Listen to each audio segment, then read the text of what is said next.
Hey guys, it is Michelle and I am here with an oddball video for me.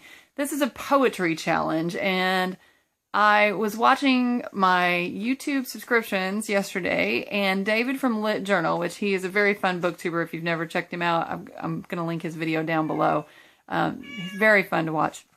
He was talking about a poetry challenge and I just had to know what he was talking about, although I'm not the biggest writer or reader of poetry. In fact, I'm not the biggest writer of anything unless maybe it's some kind of technical manual or how-to. I can do that all day long. But basically, you pick a book that you love. And it doesn't have to be like your favoriteest book ever, but it needs to be a book that you do enjoy. I would also recommend that it be a physical book unless you are better at finding and dealing with page numbers on your e-reader than I am. So I went with The Lover's Dictionary by David Levithan. That is the dust jacket, but I am not going to be using the book with that on there because it messes with the lighting of the video. So I'll be showing you the book minus the dust jacket so that the lighting doesn't go up and down and get all annoying. But essentially you write down a series of 5 two-digit numbers, and the numbers come from a certain place. So you use the 2 digits that make up the day, the month, and the year of your birthday. And you also use the first 2 digits of your phone number and the last 2 as well. So then you turn those into page numbers. You turn to those pages and you can use all of the words on the top line of that page. Not the first sentence because you want to get as many words as you can. So you may be cutting off mid-sentence, but that's okay. You're probably going to need as many words as you can get for this challenge if you're like me.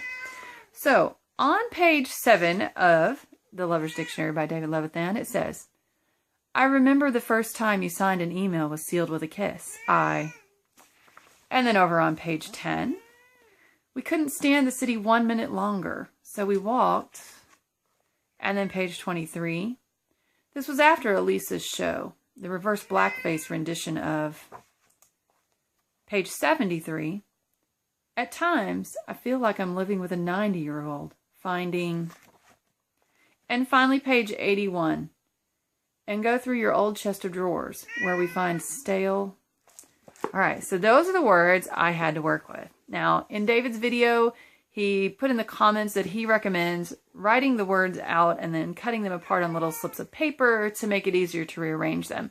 But I found a digital way to do this through my PC. There was something called Word Mover from a website, readwritethink.org. So I ended up using that, and essentially you type all the words in there and they end up looking like the magnet poetry that was so popular, at least in the United States a few years ago, where you would buy a little box and it would have little rectangle magnets that had simple words on it, and you could rearrange them to make poetry on the refrigerator in the kitchen. So those were highly popular for quite some time. So without further ado, here is my poem. And my notebook has a little bookmark thing, and my cat is very much interested in playing with that little bookmark, so sorry about that. All right, this is titled I, You, We, I. I remember finding you, the first rendition of We. We walked and sealed with a kiss. After time, we couldn't find the old feel, stale times of living through. So a reverse was signed. I stand, I go.